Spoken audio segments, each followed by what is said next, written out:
What do you guys think about Zack Ryder and how he related to the main event? He was actually in the main event of Monday Night Raw. What did you guys think about that?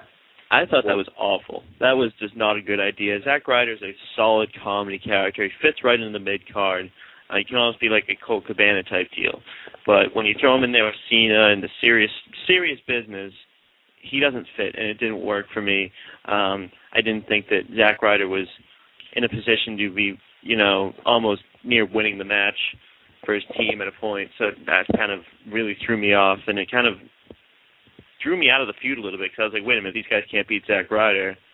How the hell are you going to beat John Cena and The Rock? So I didn't really like that incorporation. I thought that if you're going to do something like that, you need a bigger star. They could have put Sheamus in that match pretty easily as John Cena picking the hottest guy in the company right now, that sort of deal. It would have been believable, but this was not believable at all. Zack Ryder, it's the character the fans want to see. And when you're booking a show, sometimes you have to put the person that everyone kind of wants to see in a match. And I agree, Zack Ryder is great. He's a good mid-card talent. And it just didn't work for him to be in the main event. Though I don't think it was the worst decision they made because for a marketing and for all reasons, you could put Zack Ryder in there. I mean, with Zack Ryder, I'm a fan of Zack Ryder's. And I'm not the type of guy who, if someone makes the main event, even if they become, overpowered, I'm not like, oh, I hate him, he's such a Superman now. But with Zack Ryder, he seemed very out of place. A goofy guy with a gimmick like that belongs in the mid-card, and there's really no other way of putting it. He looked out of place. Not only did the match stink, but he just stuck out like a sore thumb with all his pink and purple gear, acting all goofy.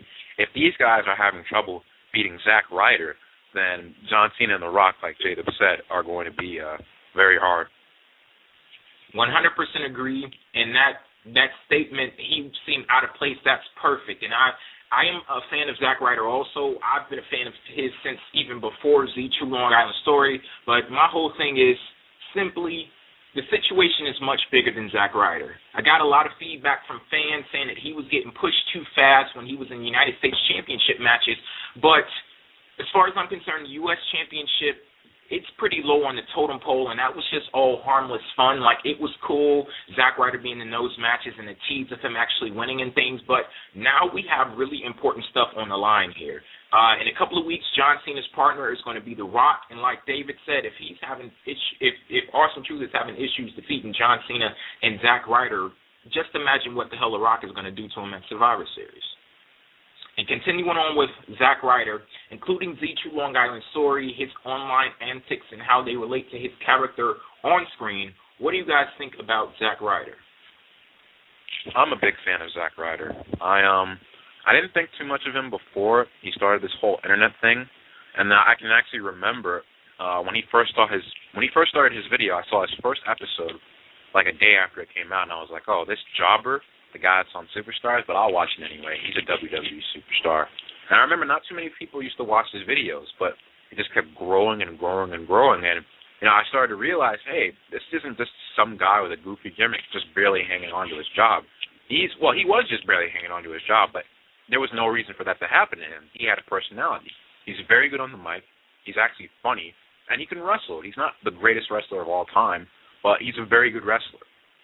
The only thing is, I don't think he can be a main eventer where he is, at least with Mankind, and I hate comparing to other eras, but with Mankind, he had a goofy gimmick, but you couldn't kill him. He was like Superman. You couldn't keep him down, you couldn't make him tap out, so there was some type of mystique to his character. But with Zack Ryder, he's always been a jobber, and you can't really take him seriously. With Mankind, he was a lunatic, so, it's hard for me to take Zack Ryder serious in the main event team. I wish him nothing but success, but with his current gimmick, I don't see him going past the mid-card scene. Yeah, eventually he's going to have to tweak his gimmick. That's just the reality of it. But for now, this is making him very popular, and he is probably the most successful viral marketing campaign, probably at least next, like maybe CM Punk, the WWE has. He's fun to watch. I mean, I didn't really start getting into him until he started main eventing every freaking week in ECW. But he just started to grow on me, and I'm glad he's getting some press time that the fans will like him. But right now, he needs to, let's see him with the United States Championship or an Intercontinental Championship or maybe the Tag Team Championship before we start putting him in the main event. Yeah, I think Zack Ryder fits right in the mid-card. like I said, I'm a big fan of Colt Cabana. There are kind of similarities between the gimmicks. I think WWE needs guys like Zack Ryder with a funny character, with a fun babyface type deal. It really does work. So right in the mid-card's perfect. Getting into very serious business like he was on Raw is not where he should be.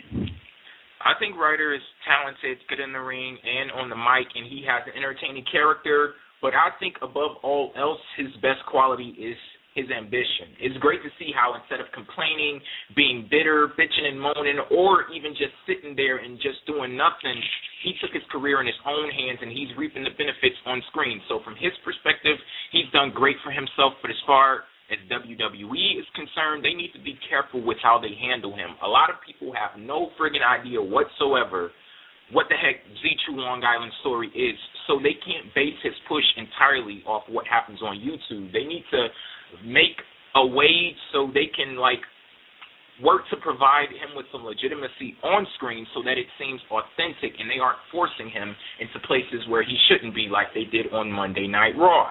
And John Cena hyping him up, talking about how he's a future Hall of Famer.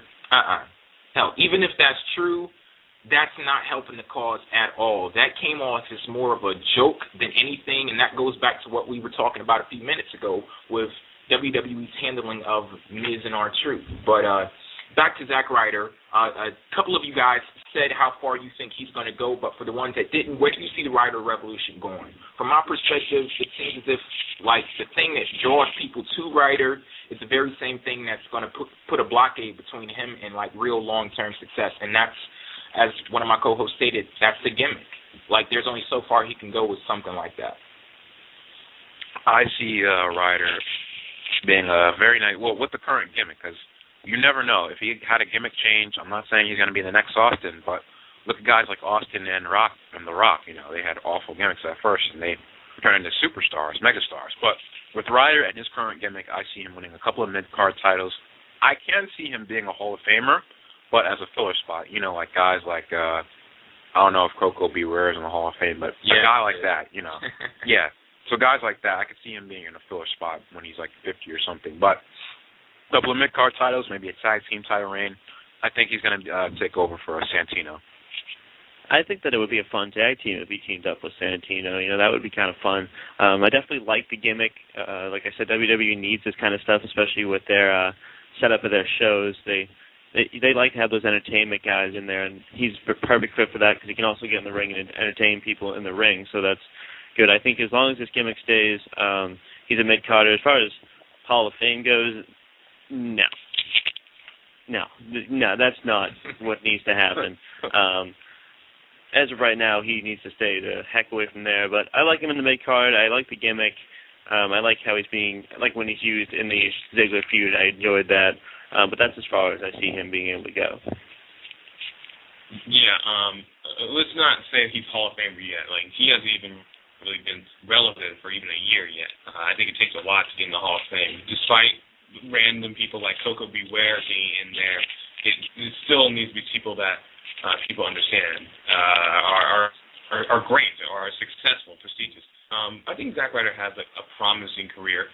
One thing I do want to on JW, you're talking about how John Cena said, it's going to be a future Hall of Famer. It's almost like the kiss of death when you tell people that they're going to be one of the greatest. If you tell people that person's the next Stone Cold, that's like kiss of death because everyone's been wanting the next Stone Cold. It happened to Drew McIntyre. That's probably one of the best recent examples. Vince McMahon himself came out and said Drew McIntyre was going to be something special. And now Drew McIntyre is just surviving on Superstars. So I agree that was detrimental to that was a great point you brought up about Drew McIntyre because actually I was one of those very people who I was like, what the hell is the big deal about Drew McIntyre? I'm the type of person, I want somebody to show me that they're going to be a future world champion or a future Hall of Famer instead of somebody telling me that that's the direction that they're going.